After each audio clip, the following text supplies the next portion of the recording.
Torres is recognized for 5 minutes. Following the end of the Cold War, Francis Fukuyama famously declared the end of history. In the 20th century, the US had high hopes that the world would bring freedom to China.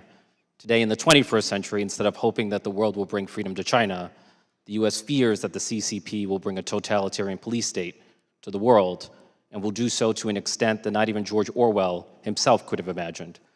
Under the leadership of Xi Jinping, the CCP has become more totalitarian and more ethno-nationalist.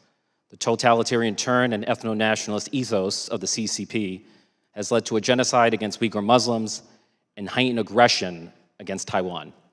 Mr. Pollinger, I have a deceptively simple question. Has Chairman Xi fundamentally changed the CCP, or has he simply revealed the CCP for what it truly is and has always been? Congressman, that's a great question. I think it's more of the latter, that there have been aims that have been consistent, even though they've sometimes been kept quiet by the CCP for decades. If you look at a couple of recent books, Frank Decoder has a new book, China After Mao, that goes into a lot of those documents. Rush Doshi, who is currently working in the Biden administration, wrote a book called The Long Game that explores some of that. But leadership matters in any system, including in a totalitarian dictatorship, and Xi Jinping is putting his personal stamp on this system. He's accelerating the goals that they've been trying to reach. And I have a question about the mindset of Chairman Xi.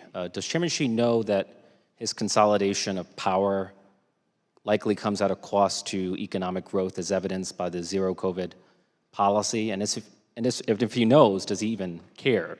It seems like he prioritizes ethno-nationalism and totalitarianism even at the expense of economic growth. One of the departures of President Xi from his predecessors, like Deng Xiaoping, is that he clearly does not rank economic growth and the growth of prosperity first. It's a distant second at best to centralizing political control and grabbing hold of what he calls the tools of dictatorship. That's the line he uses repeatedly. It means controlling all aspects of the society and the politics, the economy, the ideology, and information.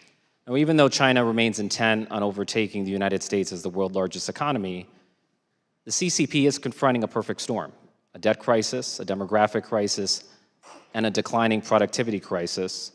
Can you think of a single country in history that has achieved sustainable economic growth in the face of productivity decline, population decline, and a prohibitive debt burden?